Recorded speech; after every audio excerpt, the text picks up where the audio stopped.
Hai, ketemu lagi dengan saya Ramayanti Alfian Rusid. Kali ini saya akan membahas perihal Deddy Corbuzier mengundang pihak yang berkonflik untuk beradu argumen di podcastnya setelah kasusnya diputuskan di pengadilan. Ini menimbulkan pertanyaan tentang etika dan hukum. Ini akan saya bahas dari latar belakang pendidikan saya di bidang hukum, psikologi, dan magister komunikasi. Dan kebetulan juga Deddy Corbuzier adalah teman sealma mater saya di Universitas Atmajaya di jurusan psikologi. Untuk tinjauan etika ada beberapa hal yang saya ingin sampaikan. Hakim tertinggi. Pengadilan merupakan institusi tertinggi dalam memutuskan suatu perkara. Mengundang pihak yang berkonflik untuk beradu argumen di podcast setelah putusan pengadilan dapat dianggap sebagai upaya untuk tanda kutip mengadili kembali kasus tersebut di ruang publik. Hal ini dapat menimbulkan kesan bahwa Deddy Corbuzier ingin menentang tanda kutip ya putusan pengadilan atau mengadili tanda kutip lagi kembali kasus tersebut. Kemudian perihal kepentingan publik, Deddy Corbuzier memiliki pengaruh besar di media sosial.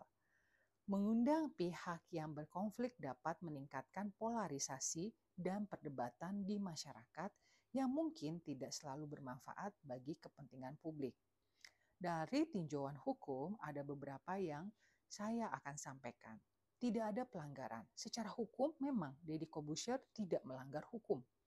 Freedom of speech di Indonesia memungkinkan orang untuk mengekspresikan pendapat mereka, termasuk mengundang pihak yang berkonflik untuk beradu argumen.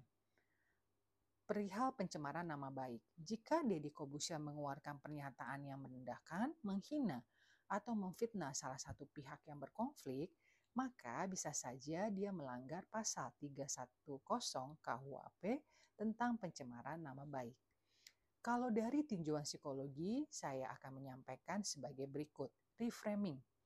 Deddy Corbuzier dapat menggunakan podcastnya untuk mereframing persepsi publik terhadap kasus tersebut yang mungkin berbeda dengan putusan pengadilan.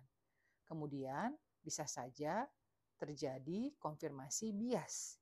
Podcast dapat memperkuat konfirmasi bias pada pendengar, yaitu kecenderungan untuk mencari informasi yang mendukung pandangan mereka dan mengabaikan informasi yang bertentangan. Pembelajaran bagi masyarakat. Beberapa hal yang bisa saya sampaikan perihal kebebasan berpendapat. Podcast Deddy Corbuzier dapat menjadi contoh tentang kebebasan berpendapat di Indonesia. Tetapi juga penting untuk menyadari bahwa kebebasan berpendapat memiliki batasan. Kemudian kritis terhadap informasi.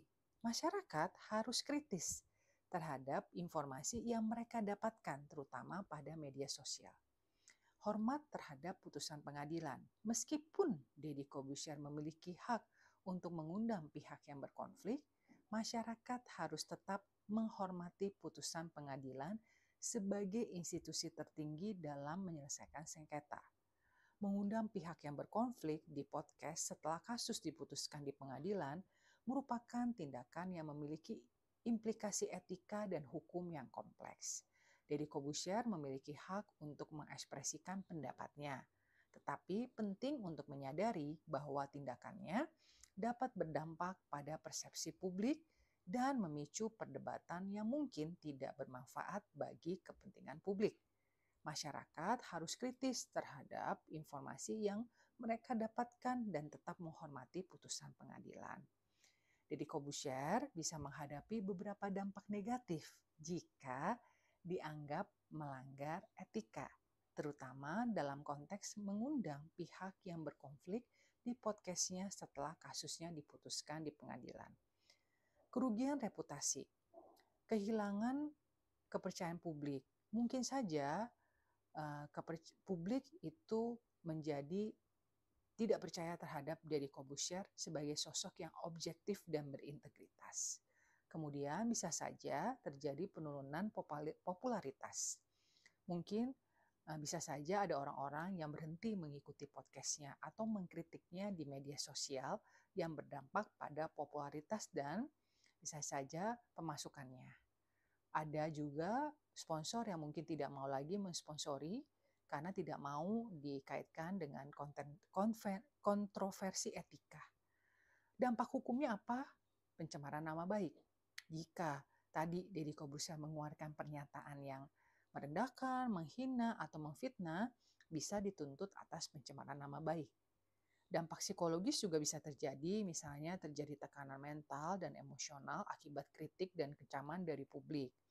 Citra negatif bisa saja, citra selama ini yang dibangun Deddy Corbuzier adalah seorang yang bijak, berintegritas, mungkin saja cenderung tercoreng dan sulit untuk dipulihkan.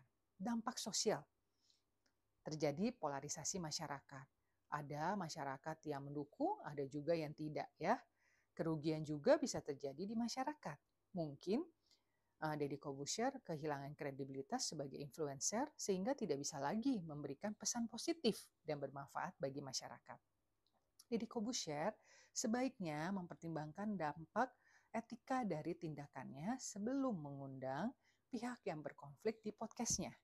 Meskipun memiliki hak untuk mengekspresikan pendapatnya, dia juga harus bertanggung jawab atas dampaknya terhadap publik dan reputasinya sendiri.